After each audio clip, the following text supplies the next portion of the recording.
हस्तपद्मैर्दधानं दत्तं पाशाङ्कुशौ स्वं क्षुरुकरविलसल्बीजपूराभिरामम् बालेन्दुद्योतमौलिं गजपतिवदनं दानपूरात्रगन्धम् भोगीन्द्राबद्धभूषं भजत गणपतिं रक्तवस्त्राङ्गरागम्.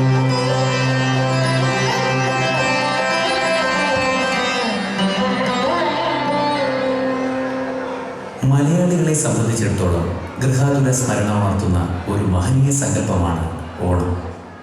എന്നു മുതലാണ് മലയാളികൾ ഓണം ആഘോഷിച്ചു തുടങ്ങിയതെന്ന് കൃത്യമായി പറയാൻ തെളിവുകളൊന്നുമില്ലെങ്കിലും ഭാസ്കര രവിവർമ്മൻ ചക്രവർത്തിയുടെ കാലം മുതലാണെന്നാണ് പരക്കെ അംഗീകരിക്കപ്പെട്ടിട്ടുള്ള പണ്ഡിത മതം.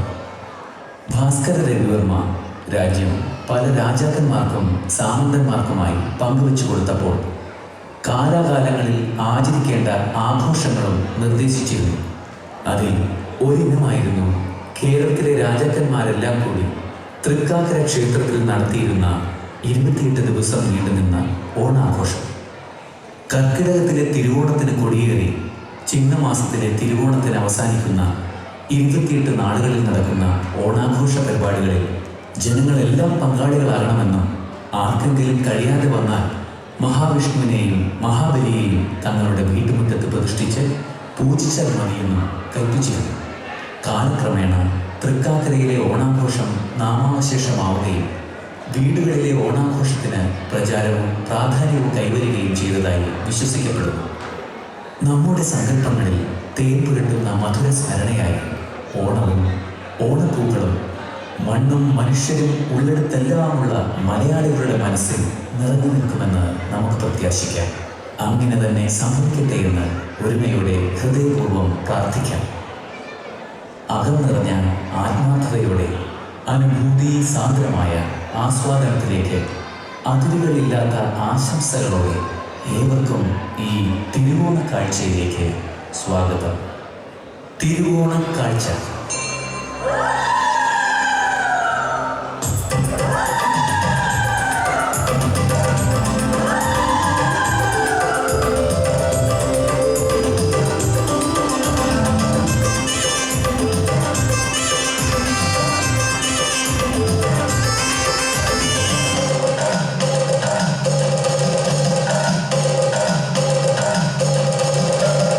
ഓണം വന്നോണം വന്നേ മാമല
വിശ്വൻ.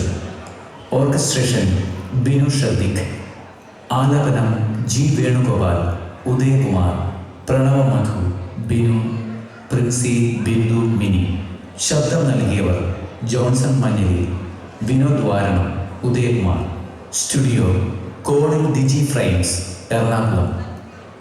Sound engineer Binu Shardik. രചനാ സംഗീതം പ്രണവ മധു. അവതരണം Malayali association of the UK. സംവിധാനം ശശി എസ് കുളമട.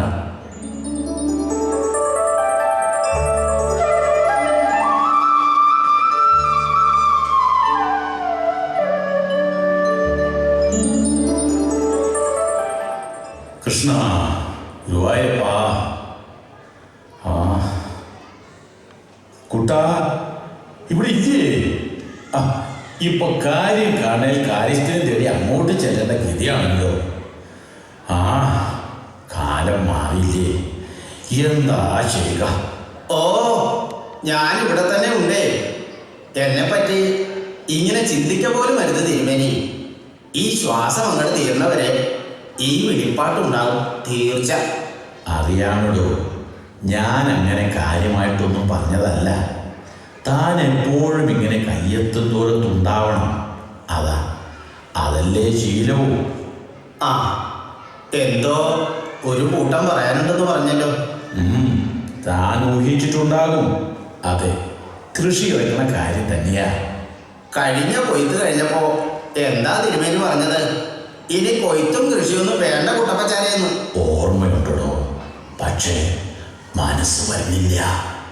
കൃഷിപ്പണിക്കൊക്കെ ആളെ കിട്ടാൻ ഇത്തിരി പ്രയാസമാണ്. അറിയാം, കൃഷി നഷ്ടമാണെന്നും കാലാവസ്ഥ അനുയോജ്യമല്ലെന്നും അറിയാം.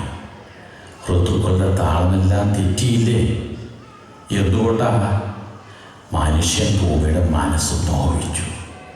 എങ്കിലും ഈ കൃഷി എന്നൊക്കെ പറയുന്നത് ഈ പഴമനസ്സിനൊരു ആവേശമാണല്ലോ.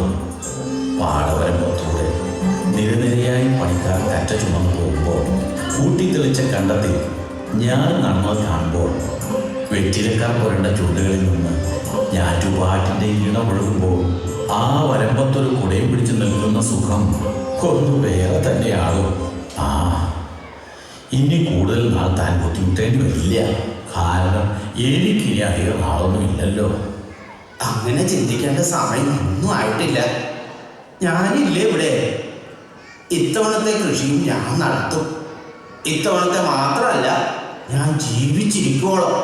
മതിയടോ, മതി. സന്തോഷം. ആ, പുതുതലമുറ പല പരിഷ്കാരങ്ങളും ആവിഷ്കരിക്കുന്നുണ്ടെന്ന് ഞാൻ അറിഞ്ഞു. ഒക്കെ അവരവരുടെ ഇഷ്ടം. അവരോട് മത്സരിച്ച് ജയിക്കാനൊന്നും ഈ പഴമത്സരി കരുത്തില്ലടോ കുട്ടപ്പച്ചാരെ. പക്ഷേ ഈ ശരീരം അങ്ങനെ ഇല്ലാതാവണ വരെ അവർ ക്ഷമിച്ചേ പറ്റൂ. പിന്നീട് അവർ നികത്തുകയോ ഫ്ലാറ്റ് പണിയുകയോ എന്തുമാവാം. ഇതുകൂടി താനും കണ്ടറിയിക്കാം. ഉവ്വ്, അതിനും അടിയാൻ തയ്യാർ. എന്നാലിനി ആ പനയോല കുടയും എടുത്ത് പാടത്തേക്ക് വരാൻ തയ്യാറായി നിന്നാട്ടെ.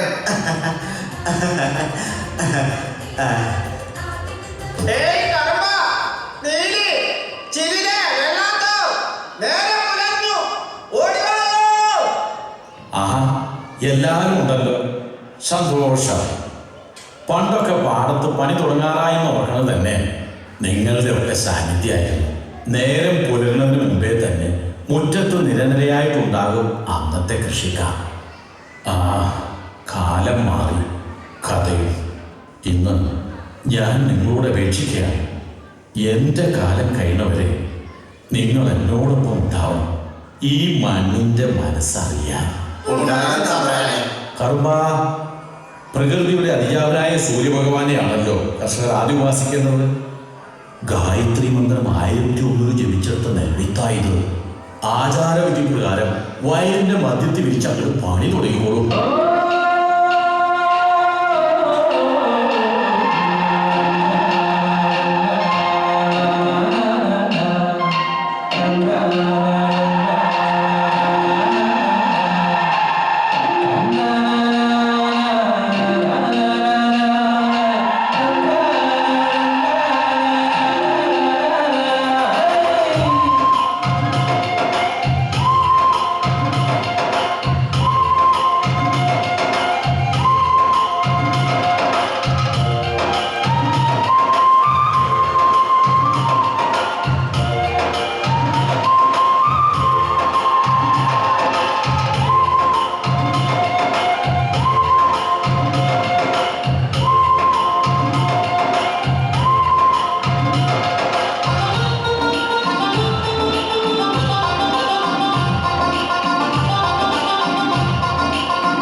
ഓണത്തിന് മുമ്പ് കൊയ്ത്തും മെതിയൊക്കെ നടക്കില്ലേ? സംശയം വേണ്ട, ഇത്തവണ കാലാവസ്ഥയൊന്നും നമ്മളെ ചതിച്ചില്ല.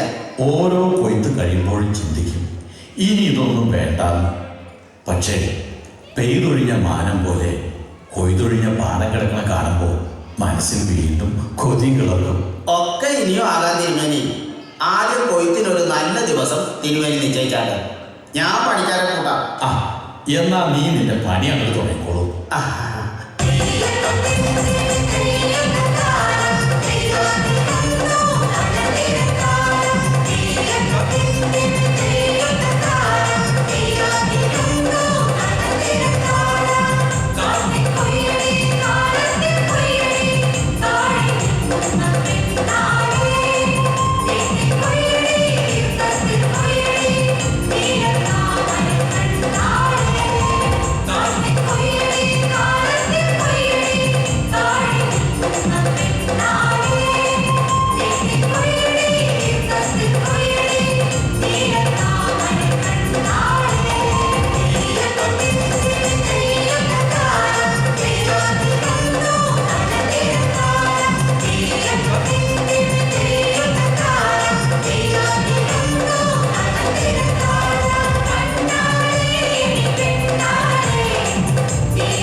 ഒത്തിരി സന്തോഷമുണ്ട് കുട്ടപ്പച്ചാരെ.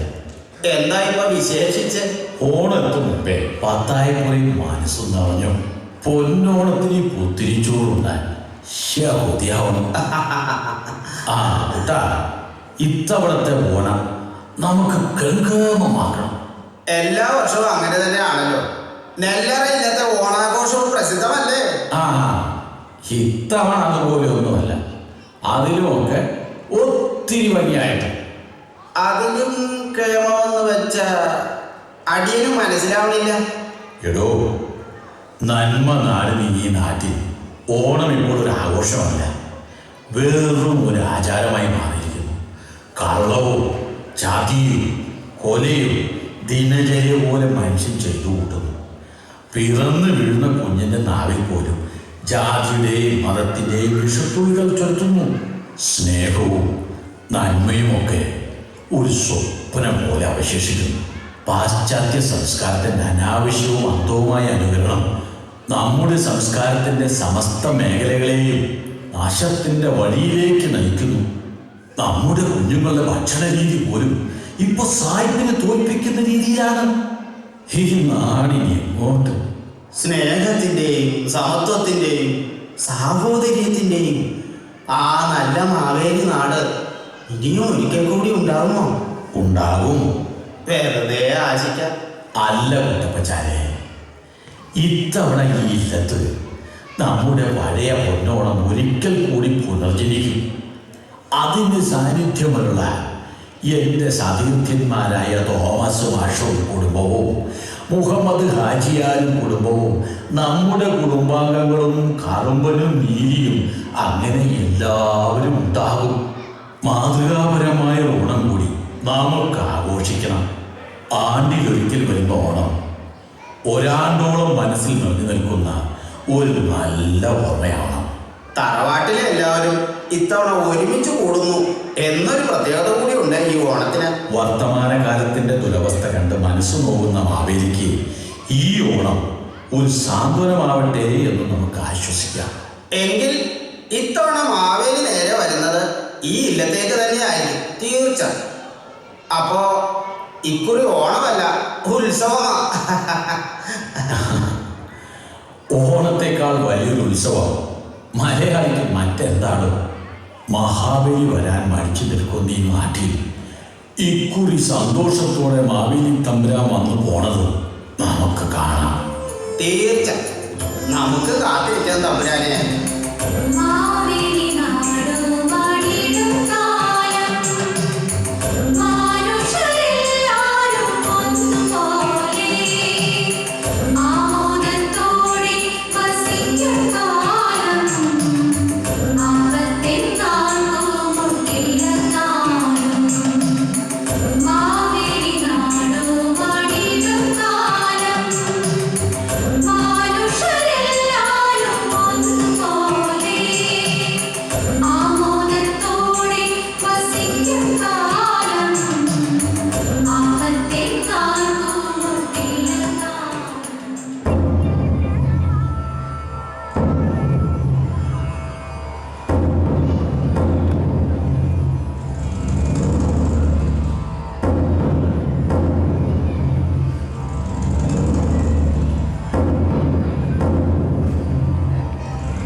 പൊന്നിൻ ചിങ്ങമാസത്തിലെ തിരുവോണം നാളെയാണ്. അങ്ങ് ഇനിയും യാത്രയുടെ ഒരുക്കങ്ങൾ തുടങ്ങിയില്ല. മാവേലിപ്പാട്ടുയരുന്ന മാമലനാട്, പൂക്കളും പൂത്തുമ്പിയും പൂമുറ്റവും നിറയുന്ന ചിങ്ങമാസവും ഇന്ന് എവിടെയാണ്? കള്ളവും ചതിയും എള്ളോളമില്ലായിരുന്ന ആ നല്ല കാലത്തെക്കുറിച്ചുള്ള ഓർമ്മകൾ പോലും അന്യമായിക്കൊണ്ടിരിക്കുന്ന ആ നാട്ടിൽ ഇനിയും ഒരു യാത്രയ്ക്ക് എന്ത് പ്രസക്തി?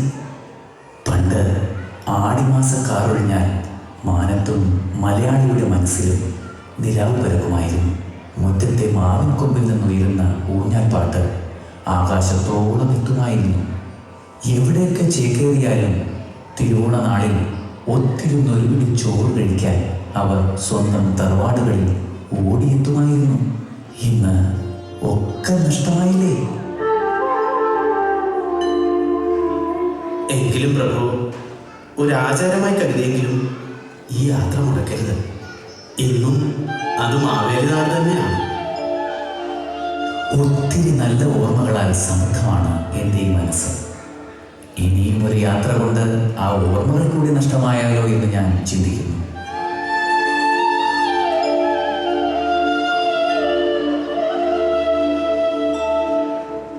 പ്രകൃതിയും ഋതുക്കളും ഭരണവും ജീവിതവും ഭക്ഷണവും ഭാഷയും ഒക്കെ മാറിയപ്പോൾ മനുഷ്യൻ്റെ മനസ്സും മാറി.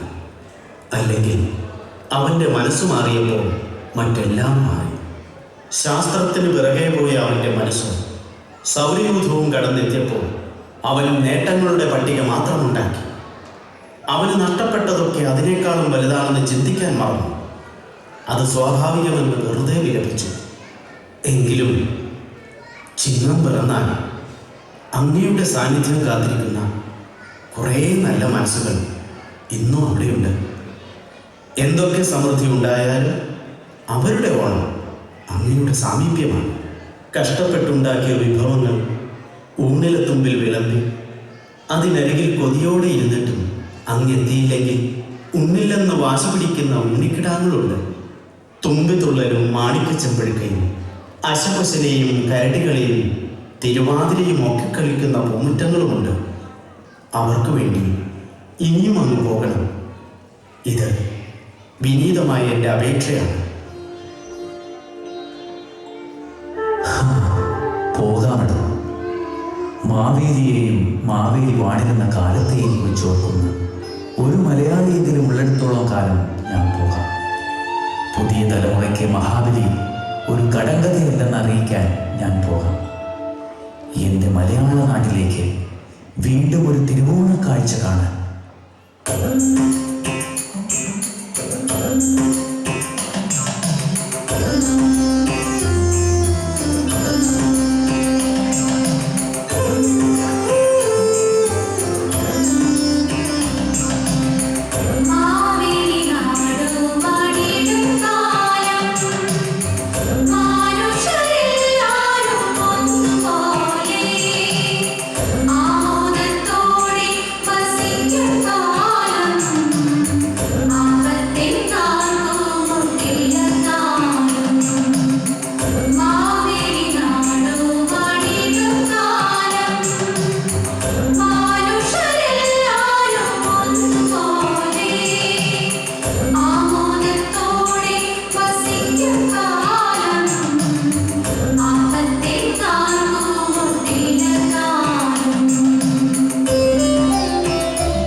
ജാതിയും മതവുമെല്ലാം മനുഷ്യർക്കിടയിൽ അതിർവരമ്പുകൾ തീർക്കാത്ത നന്മ നിറഞ്ഞ ഒരു കാലം മലയാളത്തിലുണ്ടായിരുന്നു.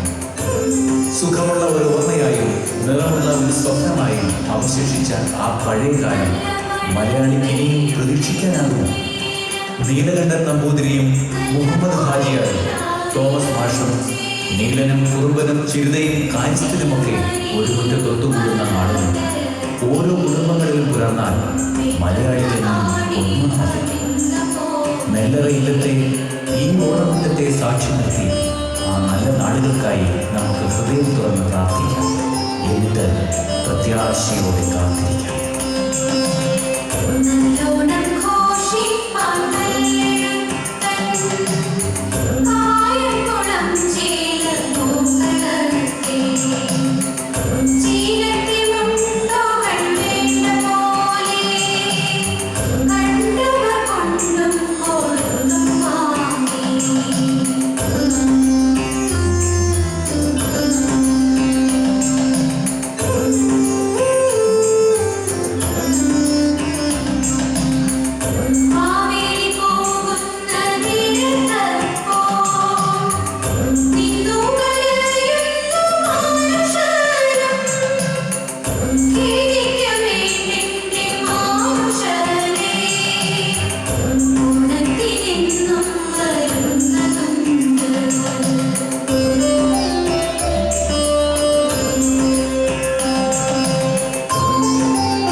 ഒന്നും അറിയില്ല അല്ലേ? കേട്ടോളൂ, മുത്തശ്ശൻ പറയാം. പണ്ട് കേരളം ഭരിച്ചിരുന്ന ഒരു അസുര ചക്രവർത്തിയായിരുന്നു മഹാബലി. പണ്ടെന്ന് വെച്ചാൽ ഒത്തിരി കാലങ്ങൾക്ക്